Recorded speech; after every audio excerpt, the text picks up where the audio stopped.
Hello everyone, myself doctor M Ansari. Welcome back to our YouTube channel Waqt Academy. बच्चों, आइए biomolecules वाले chapter में हम लोग प्रोटीन के बारे में डिस्कस कर रहे थे। प्रोटीन्स के बारे में हम लोग कुछ कुछ बातें कर चुके हैं। प्रोटीन्स के बारे में आज हम लोग और आगे की बातें करते हैं। आइए आज हम लोग पढ़ते हैं uses of proteins, denaturation of proteins and enzymes के बारे में। तो आइए बिना देर किए स्टार्ट करते हैं। Uses of proteins. They are found in living cells and are present in skin, hair, muscles, nerves, enzymes, antibodies and hormones। जैसा कि मैंने इससे पहले वाले लेक्चर में आपको बताया था कि बॉडी की हर एक सेल में प्रोटीन पाई जाती है। तो यहाँ पर कुछ एग्जांपल्स दिए गए हैं, जैसे skin, hair, muscles, nerves, enzymes, antibodies and hormones, इन सब में भी प्रोटीन्स पाई जाती हैं। As hormones, proteins regulate metabolic processes. जो हार्मोन्स के फॉर्म में प्रोटीन्स पाए जाते हैं हमारे बॉडी में, वो क्या करते हैं? रेगुलेट करते हैं मेटाबॉलिक प्रोसेसेस को। Proteins form the major part in immune system. हमारा जो इम्यून सिस्टम है उसका भी मेजर पार्ट प्रोटीन से ही बनता है। Proteins help in general wear and tear of the body organs. कहीं पर अगर चोट लग जाती है, जो भी वियर एंड टियर का काम होता है वो भी प्रोटीन से संभालते हैं, हमारे ऑर्गन्स को प्रोटेक्ट करते हैं। Regulation of metabolism and body temperature. जो हमारे बॉडी का मेटाबॉलिज्म होता है, जो बॉडी का टेम्परेचर रेगुलेशन होता है, वो भी प्रोटीन्स की वजह से ही पॉसिबल हो पाता है। Proteins are major factors of growth.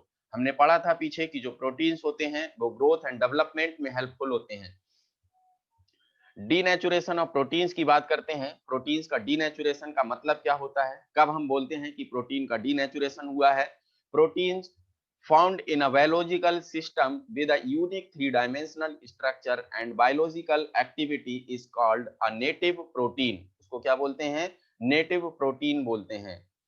When a protein in its native form is subjected to physical change like in temperature, chemical change or change in pH, the hydrogen bonds are disturbed। क्या होता है? जो हमारा native form होता है protein का, अगर उसमें कोई फिजिकल चेंज करते हैं, जैसे कि टेम्परेचर में चेंज करते हैं, जैसे कोई केमिकल चेंज करते हैं, पीएच में चेंज कर दें, हाइड्रोजन बॉन्ड जो होते हैं वो डिस्टर्ब हो जाते हैं। इसी प्रोसेस को हम लोग अभी बोलेंगे कि इसको हम डीनेचुरेशन बोलते हैं। Due to this, globules unfold and helix gets uncoiled and protein loses its biological activity।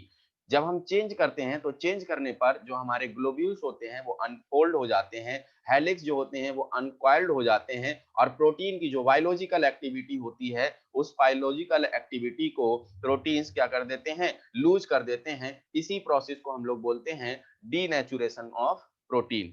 This is called denaturation of protein.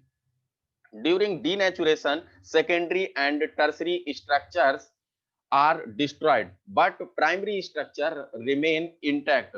बच्चों बहुत अच्छे तरीके से याद रखिएगा, इस पॉइंट को, बहुत ही इंपॉर्टेंट पॉइंट है कि हम क्या करते हैं। अगर डीनेचुरेशन ऑफ प्रोटीन हो रहा है तो डीनेचुरेशन में सेकेंडरी एंड टर्सरी स्ट्रक्चर जो होते हैं वो डिस्ट्रॉयड हो जाते हैं, लेकिन जो प्राइमरी स्ट्रक्चर होता है वो रिमेन इंटैक्ट रहता है, उस पर कोई भी फर्क नहीं पड़ता है। इंपॉर्टेंट पॉइंट है, एनसीईआरटी की लाइन है, सीधे सीधे एनसीईआरटी में इसी तरीके से लिखा है, during denaturation secondary and tertiary structures are destroyed but primary structure remain intact. Primary structure पर कोई भी फर्क नहीं पड़ता है।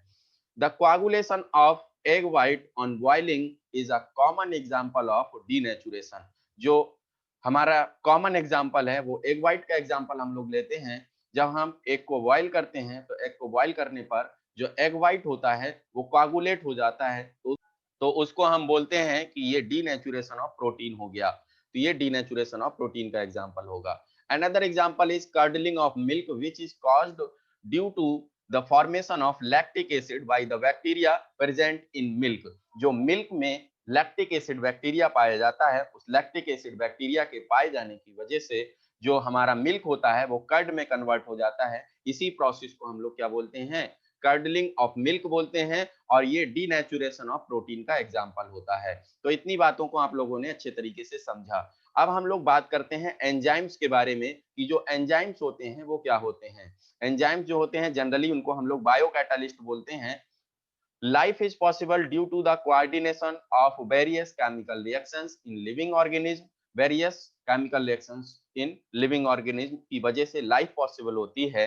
An example is the digestion of food, absorption of appropriate molecule and ultimately production of energy. क्या होता है? डाइजेशन ऑफ फूड होता है, फिर एब्जॉर्प्शन ऑफ एप्रोप्रिएट मॉलिक्यूल्स होता है, फिर एब्जॉर्प्शन के बाद में क्या होता है? सेल्स को एनर्जी मिलती है, मतलब अल्टीमेटली प्रोडक्शन ऑफ एनर्जी होती है।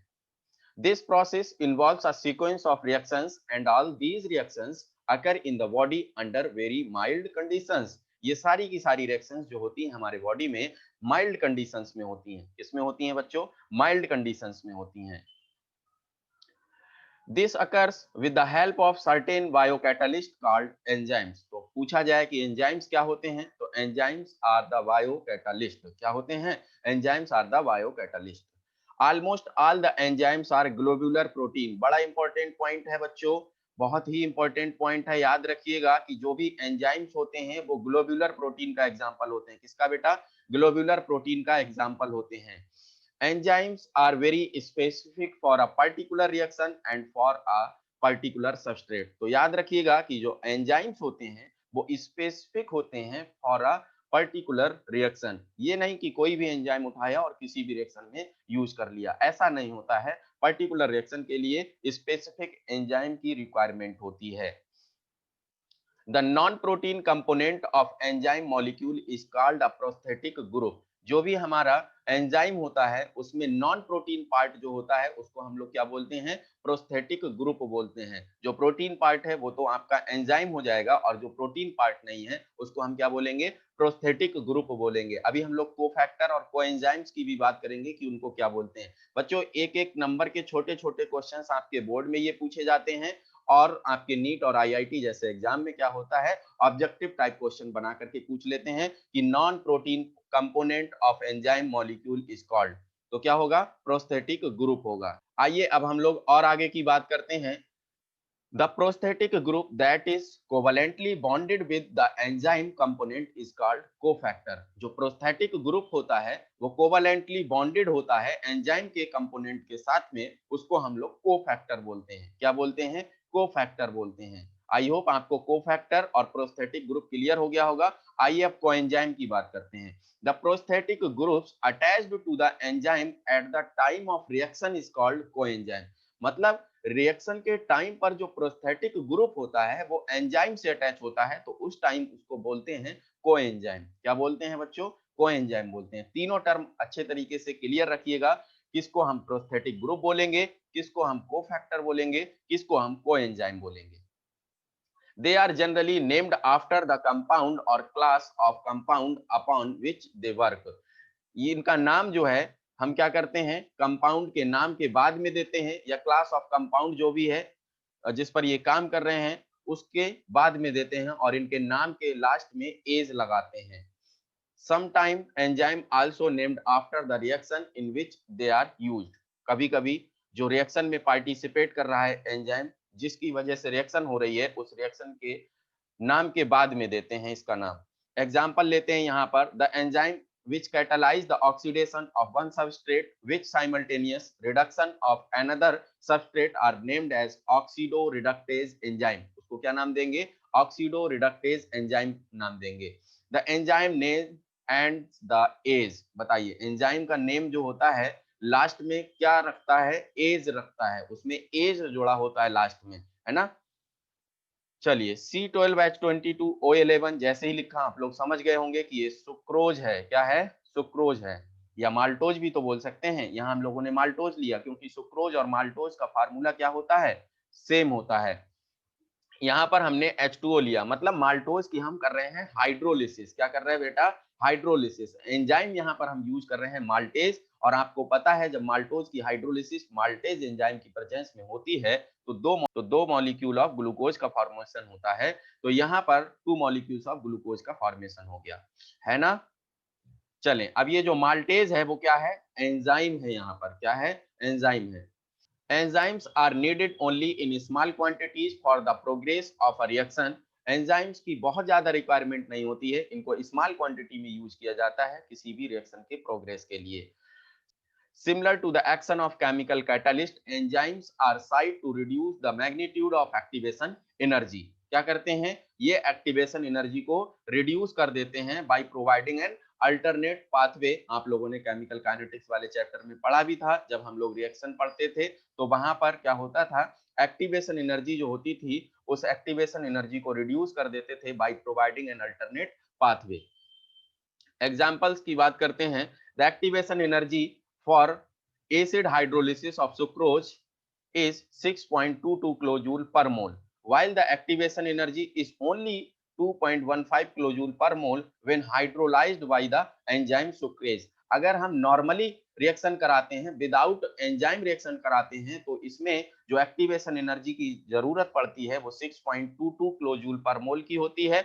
लेकिन अगर यही हम सुक्रेज एंजाइम की प्रेजेंस में रिएक्शन करा लें तो 2.15 किलोजूल पर मोल की रिक्वायरमेंट होती है। तो आपने इस एग्जांपल से क्या समझा बच्चों, आपने ये समझा कि अगर हम किसी एंजाइम की प्रेजेंस में रिएक्शन कराते हैं तो जो एक्टिवेशन एनर्जी होती है वो डिक्रीज हो जाती है, क्योंकि जो एंजाइम होता है वो क्या करता है, provide an alternate pathway and decrease the activation energy. Some examples of enzyme catalysed reactions are, क्या क्या एग्जांपल्स हैं बच्चों, आप लोगों ने पीछे भी पढ़ा है, फिर से आपको बता रहे हैं। सुक्रोज को लेंगे और सुक्रोज को लेकर के हम क्या करेंगे, सुक्रोज मतलब केन शुगर, H2O के साथ रिएक्शन मतलब हाइड्रोलिसिस ऑफ केन शुगर बोल सकते हैं इसको हम लोग, या इन्वर्जन ऑफ केन शुगर भी बोलते हैं। इन्वर्टेज एंजाइम की प्रेजेंस में जब रिएक्शन कराते हैं तो किस किस का फॉर्मेशन होता है, ग्लूकोज का फॉर्मेशन होता है और फ्रक्टोज का फॉर्मेशन होता है ना। इसको हम लोग क्या बोलेंगे, इसको हम लोग बोलेंगे इन्वर्जन ऑफ केन शुगर। क्या बोलेंगे, इन्वर्जन ऑफ केन शुगर बोलेंगे, है ना। चलिए, अगर कन्वर्जन ऑफ ग्लूकोज करते हैं हम इथाइल अल्कोहल में, तो conversion of glucose into ethyl alcohol अगर हम करें तो हमें वहां पर जाइमेज एंजाइम की जरूरत पड़ती है। तो जाइमेज एंजाइम की प्रेजेंस में जो ग्लूकोज होता है वो इथाइल अल्कोहल में कन्वर्ट होता है। तो आइए इस रिएक्शन को देखते हैं। बच्चों यहाँ पर गलती से सुक्रोज का ही फार्मूला लिख गया है, याद रखिएगा C6H12O6 होगा, यहाँ पर C6H12O6 होगा, जिसको हम लोग ग्लूकोज बोल रहे हैं, है ना।